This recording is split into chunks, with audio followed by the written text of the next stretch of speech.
Hey folks, it's the International Youth Climate podcast team back again. We've got plenty to go through in this episode, so let's get right into our short summary. Today, we will talk about the actions each and every one of us can do to help the environment, so what we can personally do to help reduce global warming. And do not get us wrong, small actions won't solve the climate crisis on their own. Governments and companies need to change. Fridays for Future and Schoolstrike4 Climate aim is it to cause a change in the politics. Nonetheless, it is important to change some of our habits in order to help the world. So we decided to show you some of the habits that you could personally change, that you could ask your family to change.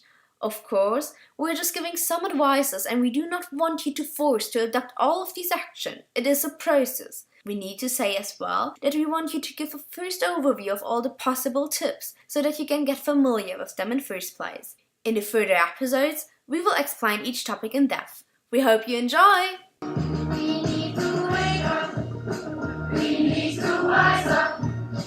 We need to open our eyes and do it now, now, now. We need to live a better future. And we need to start right now. As always, we start with our news blog. Today, it is a bit longer than 60 seconds. So let's get right into our top 12 environmental weekly news headlines around the globe. A new study has found out that octopuses, crabs and squid, amongst other marine creatures, may partially lose their vision as a result of low oxygen concentrations in the water as temperatures continue to rise. The sight loss witnessed was partially coverable, but also dramatic enough to cause near blindness in some cases. The Australian Koala Foundation has released a shocking report which claims that this iconic Aussie species is now functionally extinct. Amongst other findings, the report reveals that the current population is only 1% of the number killed and exported during the first few decades of European colonization, and that in 1/3 of suitable electorate areas studied within their range, koalas are now extinct. Vets in New Zealand have achieved a world's first in performing brain surgery on a malformed kakapo chick. The species is critically endangered in the wild, with only 144 birds remaining. So, this life-saving operation is an amazing achievement on all accounts. A review of sea level rise projections by the Intergovernmental Panel on Climate Change has revealed that actual change is likely to be more than double than previously thought. Indeed, it could get up to 238 centimeters in the unlikely event of a 5-degree global temperature rise, compared to the 98 centimeter worst-case scenario previously. The Guardian newspaper in the UK has released an update to its writing style guide recommending journalists to use the terms climate emergency or climate breakdown in the place of climate change and global heating in place of global warming. They also suggest using wildlife instead of biodiversity and climate science denier instead of climate denier. Victor Vescovo dove to the depths of Mariana Trench in an awe-inspiring descent, yet in doing so discovered what he suspects to be pieces of plastic sitting in the deepest part of the ocean floor. In a much resented move, Botswana's new government has lifted a 4-year ban on elephant hunting, established by its predecessors, which included a moratorium on trophy hunting and a shoot-to-kill policy to be employed on poachers.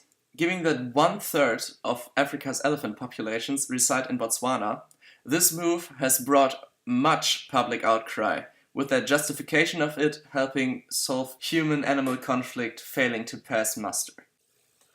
The educational celebrity Bill Nye, the science guy, has made a public message against climate inaction, appearing on the Last Week Tonight show, in which he proceeded to set fire to a model globe, swearing profusely while giving a brief, rousing call to action for his adult audience. New research modeling has found out that larger animals face a much higher risk of extinction compared to their smaller counterparts, and thus wildlife will experience a shrinking of average body mass alongside the ecological collapse of the next century. This 9% ecological downsizing is a huge increase on past rates of change, with only a 14% loss of mass recorded over the past 130,000 years. The Amazon rainforest, being the largest in the world, is a hugely important carbon sink. On April 26, the Guarani people of Ecuador won a landmark lawsuit forbidding the Ecuadorian government from drilling for oil in parts of the rainforest without their permission. According to The New Yorker, in recent years, Ecuador has divided much of its portion of the Amazon into blocks to lease the mineral rights in an international auction. One of the blocks included Guarani land. In 2018, the government removed Guarani territory from the auction but said that the region could still be subject to future drilling. Now it is not, as the government has recognized the fact that part of the rainforest is Guarani territory. The European elections were this Sunday.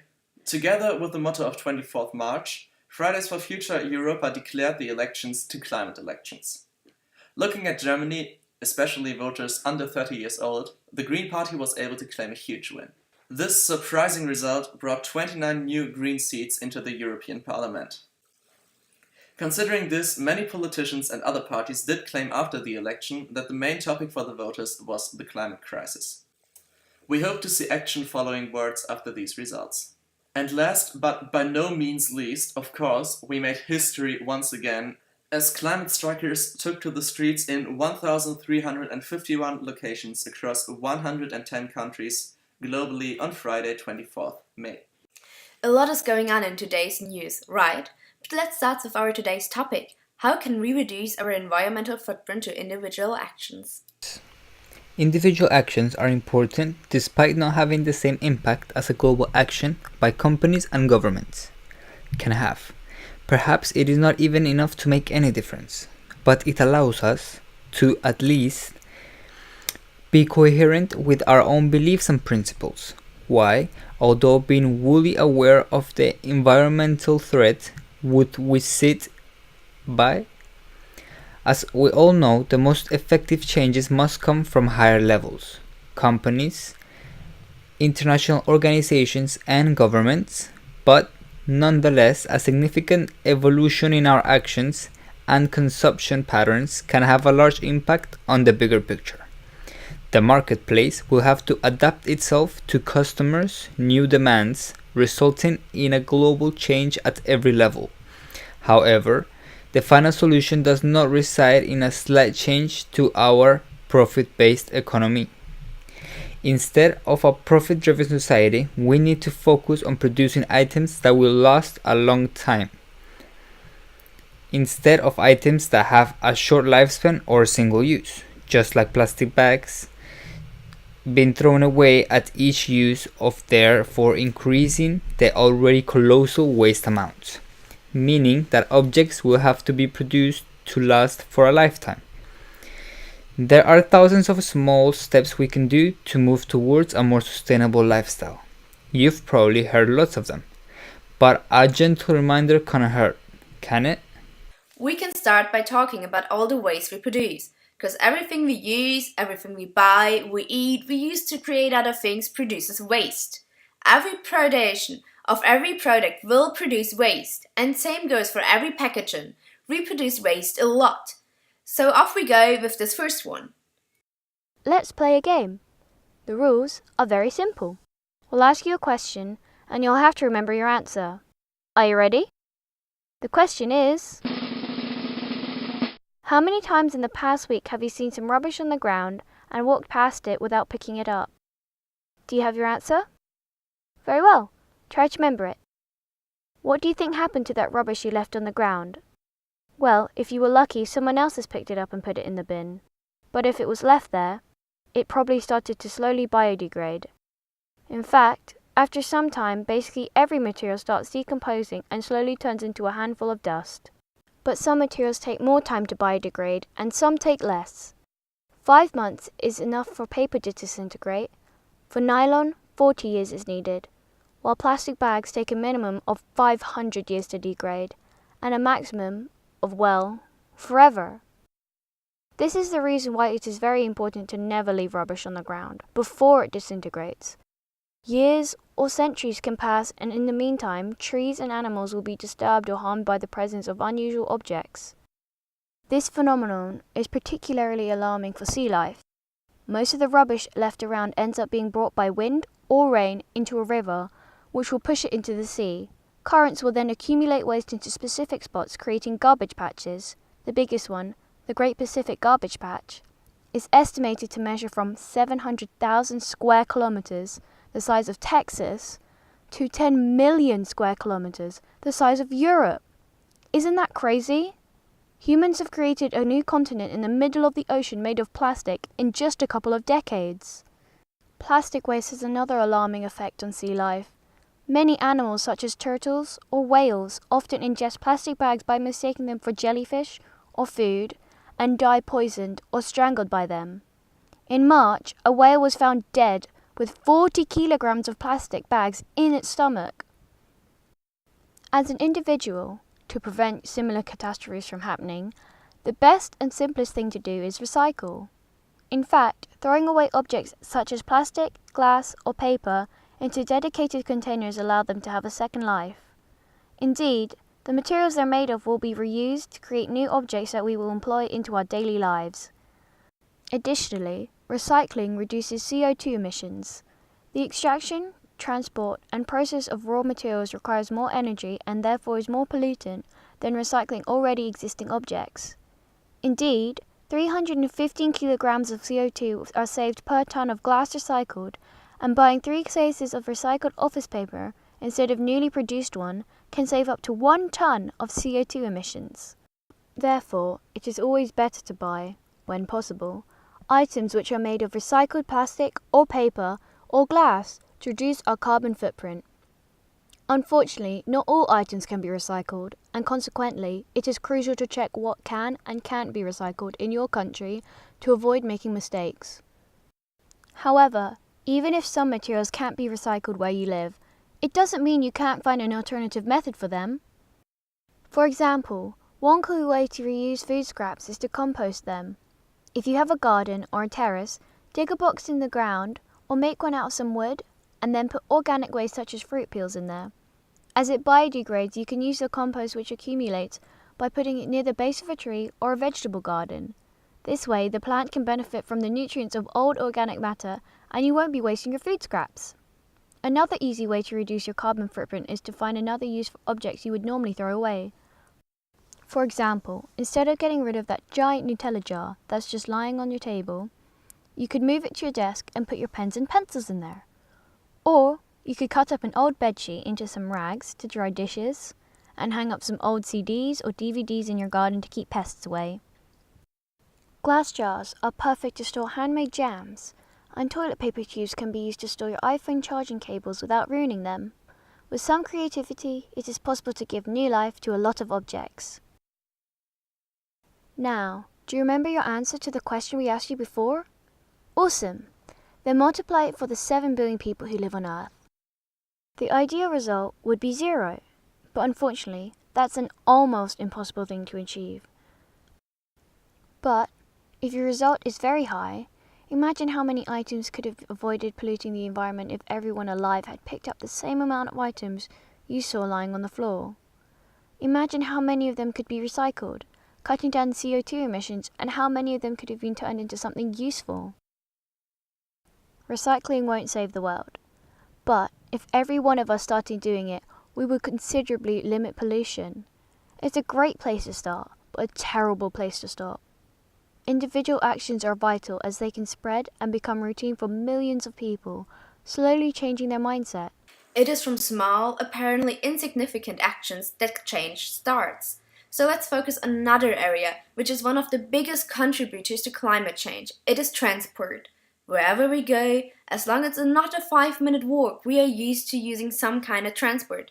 Some transport is fine for climate, like a bike or maybe an electric train. But others, like cars or short-distance flights, are the worst. So let's focus on this everyday topic. Every single person relies upon some sort of transport every day. We live in a world that is increasingly centralized, so more and more people find themselves commuting from more affordable suburbs and rural areas to work each day in the city. Additionally, most students travel to and from school each day, and many people have to cover big distances even for something as simple as buying food to cook for dinner. Ask someone to name a mode of transport, and depending on a number of factors, most people will come up with a car. Since its invention at the start of the 20th century, the car has become a ubiquitous mode of transport. The United States Environmental Protection Agency, or the EPA, estimates that the average passenger vehicle emits about 4.6 metric tons of carbon each year, depending on the fuel used, fuel economy, and the number of miles driven. In addition, it is estimated that in 2016 there were 1.32 billion cars, trucks, buses on the road, not including off-road vehicles and heavy machinery. The fuel used by these vehicles is unknown. When combined with air travel as well as shipping and freight, transport takes up 15% of global man-made emissions, according to the Center for Biological Diversity. As transport infrastructure is something we all rely upon, it is hard to address it on an individual scale. However, one of the biggest ways to fight transport emissions individually is by using alternative modes of transportation. If you're lucky enough to live close to your workplace or school, one of the best tactics is to walk or bike to your destination, provided that you have the possibility to do so. While this alternative way of getting around does exclude those unable to use these methods, it allows a significant reduction of transport emissions. Another fun way to reduce your carbon footprint is sharing your own car. If you can't walk to school or your workplace, why don't you go there with your friends and colleagues using the same car? This way you'll take at least a couple of cars from the road, lightening traffic congestion, and you will have someone to keep you company during your daily commute. To lower emissions even more, you could use electric or hybrid cars which don't use petroleum or other kinds of fossil fuels to work. To lower emissions even more, you could use electric or hybrid cars which don't use petrol or any kind of fossil fuels to work. Public transport is another great option if it is available to you. A single bus trip can take as many as 40 cars off the road, while a full passenger train can potentially take up 500 cars off the road. This is one of the best ways to lower carbon emissions due to transport, especially if the bus or the train you're taking is electric. Even though the production of this kind of energy is still responsible for CO2 emissions, its use doesn't worsen environmental pollution if you forget about the emissions that were produced by its creation, as it doesn't emit greenhouse gases like petrol or diesel does. Although public transport options depend on the local offer and are therefore not available to everybody, they represent one of the best ways for the entire population to reduce their personal and transport emissions. Now, a topic which you may not know that much about, especially when it comes to the environment: fashion. It is everything that you wear every day. Every time you go shopping with your friends because you think it's a fun activity. It could be that you do something bad for the environment. How this clothing is produced, shipped and packaged all matter. Fast fashion is one of the worst things for climate. Would you believe me if I said that the fashion industry is the second most polluting industry in the world? It would sound crazy, right? But it is simply the reality.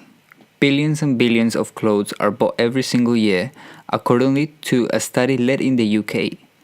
A piece of clothing is worn 7 times on average.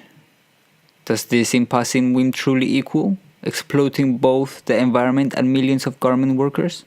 We think the answer is no. So here are some tips to walk towards a more sustainable wardrobe. Okay, so now you are in your bedroom, staring at all that t-shirts, pants, jackets, shoes that have been piling up during the last few years or even months. Now, none of them comes from those as seen in vogue ethical apparel brands you often see on Instagram. Perhaps you feel slightly guilty. You shouldn't, you didn't know, but now you do. And that is what matters. So first, pick everything you know you will never wear again. And you have 2 options. You can ask your friends and family if they like to keep one of those pieces of clothing, or you can donate all of them to a charity organization. One where you know for sure they will be given to someone who needs them and won't remain stuffed inside boxes in a storage room forever. If you know that for some reason you cannot donate your clothes or that they are unlikely to be sold, try to recycle them. A quick internet search can lead to many resources regarding how and where to recycle textiles. Once this is done, to cut down CO2 emissions, you should commit to wear everything as many times as possible. Doubtingly, the useful time of clothing from 1 to 2 years can reduce its emissions by 24% in a single year. You could also try to wear a piece of clothing a few times instead of putting it straight into the washing machine after just a single use. Of course, this does not apply after a sweaty workout or having fallen into a mud pile during a hike. But it is important to think about what we do with our clothes, because their footprint does not stop as soon as they reach the shop, but it continues at our home. To help the environment, you could also make sure to buy clothes, if you prefer purchasing them new, from ethical and eco-friendly apparel brands. And fast fashion is not included in this category. But since spending $100 on an eco-friendly t-shirt might not be that good for your wallet, the best and also most affordable solution remains going to a second-hand shop or doing clothing swaps with your friends. This way, not only you will spend a lot less, but also help to extend already existing clothes that have already polluted a lifespan over 7 times that we mentioned before. Well, now that you know what to do to buy more ethically, let's get to the most important point: buying less. When summer arrives, you see a beautiful model on Instagram wearing a cute bikini. Fight the urge to buy it. Advertising and social media often trick us to believe that we absolutely need more and more outfits when we actually already have enough. This doesn't mean you shouldn't stop buying clothes entirely. No one wants to see you naked in the middle of winter. Just that you don't need to buy new clothes every season of every year. The need for buying more and more clothing and accessories can even grow into an addiction. People suffering of compulsive buying disorder can't stop themselves from buying and end up accumulating piles of unnecessary clothing. This doesn't mean you're suffering of a mental illness, but this kind of addiction is alarmingly increasing. Due in a part to the rise of online shopping, we can now purchase clothing of any time of the day with a little effort of a few clicks of a button. If you want to support a fashion that is both environmentally sustainable and respectful of worker rights, you can sign the manifesto written by Fashion Revolution, an organization pledging for a more transparent and ethical fashion industry, on fashionrevolution.org. I don't know about you, but after all this information, I'm getting quite hungry. Maybe coffee from Brazil, some chocolate with beans from Ghana, or maybe something healthy, some kiwi from New Zealand perhaps? Of course the food, not the bird. Maybe some meat or fish, or even a massive Big Mac from McDonald's. What do you think? Sounds yummy? But don't you think that maybe all of these foods are bad for our climate? Could we maybe reduce our footprint with food too? Everyone knows the cows fart a lot. A few can even boast the knowledge that cows burp even more. And yes, that's right. Between 90 and 95% of the methane emissions of cows are released via burps. In fact, 61% of all agriculture greenhouse gases come from just that, cow belches and flatulence. To add to this swath of numbers, we're talking about 1.5 billion cows here, each one contributing the equivalent of 4 tons of carbon dioxide every year. If you still don't get it, that's a lot. Okay. Although cows aren't the only culprits, they are probably the worst. In total, agriculture takes up more than a third of the Earth's total land surface and uses 75% of all freshwater resources. Livestock requires 10 times the amount of land surface to produce the same weight of product as plant or crops do, and it outweighs the total mass of humans on the planet by a factor of 2. We're not here to lecture you, but you can surely agree there is something seriously wrong with our current system. And whilst going vegan is certainly one of the possible answers to fix this issue, it's not the only one. Indeed, one fascinating possible solution lies in the so-called planet diet drawn up by an international panel of experts earlier this year. Balancing out the need of proper nutrition with environmental impacts, this regime doesn't ban meats completely, allowing instead their consumption in moderation. Less than 50 grams per day of eggs, fish, sugar, and meat. It would certainly be a major change, as it would imply to lower of over 75% red meat consumption, and would increase the quantity of legumes and nuts eaten. But the benefits could be epic. If it was universally adopted, greenhouse gas emissions and land usage for breeding would instantly be slashed. whilst at least 11 million people would be saved from deaths due to malnutrition. Perhaps one of the most important suggestions introduced by this proposal, however, is a recommendation to halve food waste. Currently sitting at 30%, this can only be described as a horrific concession of carelessness by the developed world. If there's one thing for all you folks to take away from this section, then take all of it. But, above all, remember how much of a problem food waste is, and how simple it could be to fix. That means you, right now, must become part of the solution. And part of the remedy is easy as composting or recycling those food items you cannot use. In Korea, revolutionary new policies have recently allowed residents to take this on board with amazing speed, causing a huge rise in food waste recycled from 2% in 1995 to 95% today. And all they did was to make citizens pay for biodegradable food recycling bags, incentivizing them, introducing the possibility of saving money, yet also making them see by themselves how much waste they produced. In this modern world, the list of ways you can make your consumption habits sustainable really is endless.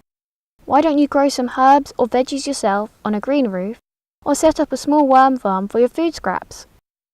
For the most adventurous, there's nothing stopping you from fighting the stigma of veganism being boring with a little culinary creativity. The techniques of molecular gastronomy are certainly worth investigation, for example.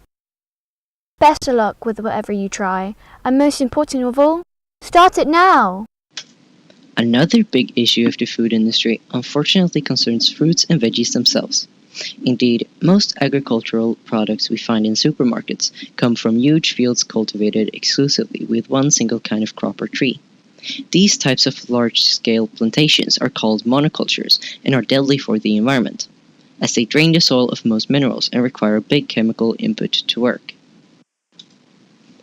Therefore, great quantities of fertilizers, pesticides and herbicides are used to maximize productivity and profit.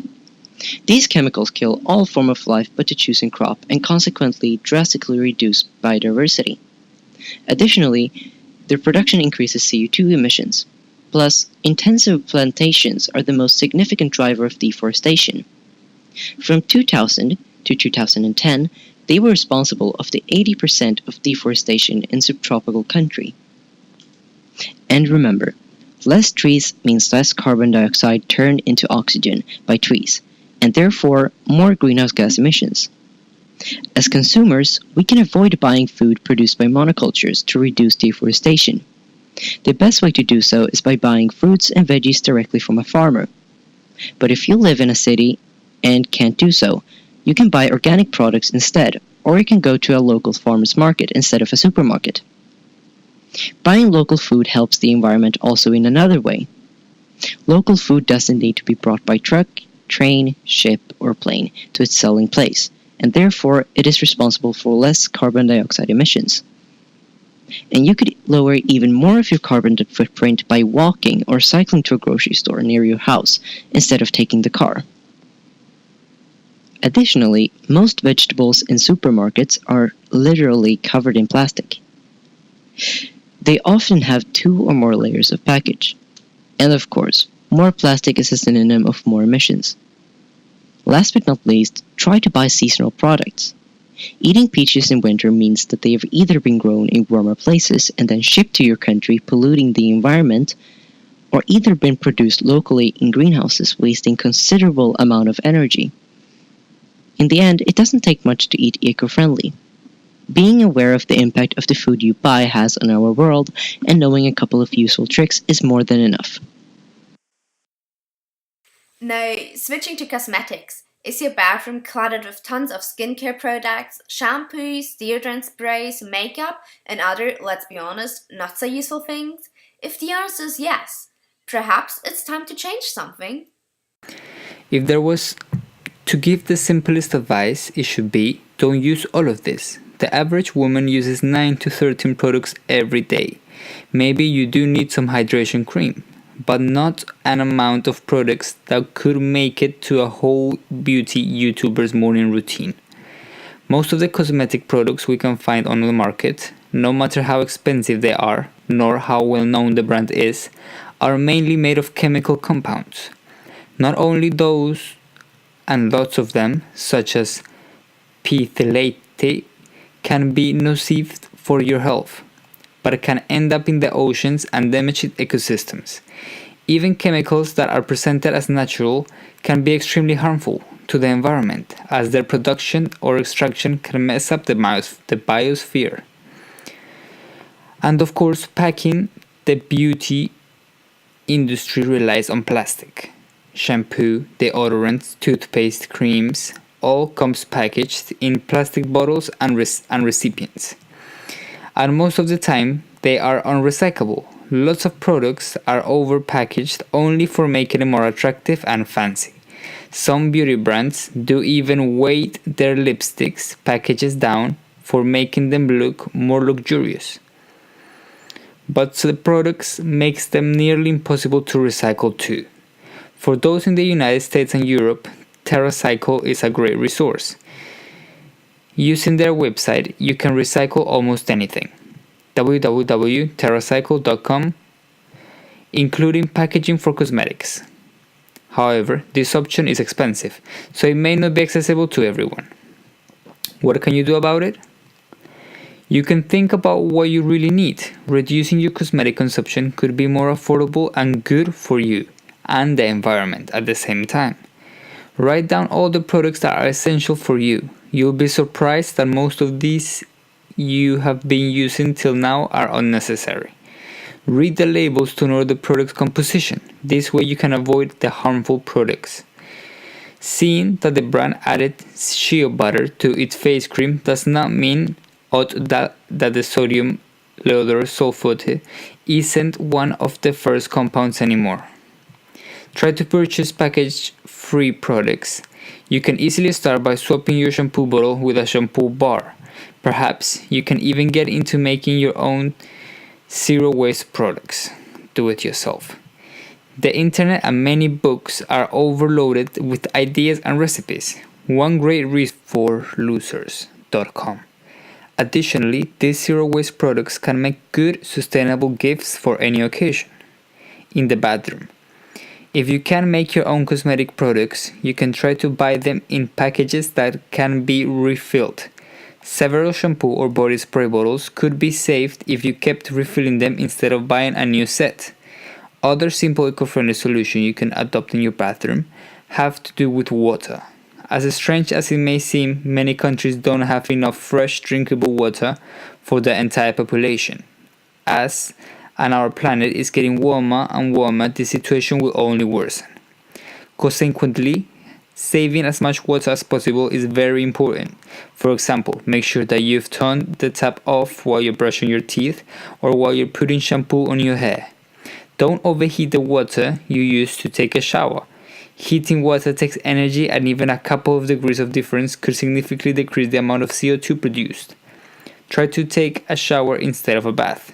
We all love long hot baths, but they waste a great amount of water. This has been a quick overview of the solutions you can undertake as an individual. We will, in later episodes, discuss the weight of global actions and talk in depth about each of the quickly touched topics. Of course, this was a non-exhaustive list, and you can do many other things that we didn't mention. If you start taking some of the actions we have discussed, you can tell us about it on social media, and try to encourage your friends and family to do the same. Find us on Instagram at Youth Climate Podcast. Together, we can make a bigger change. As always, we want you to encourage to strike next Friday with your local group if you can. So see you next week! And stay tuned!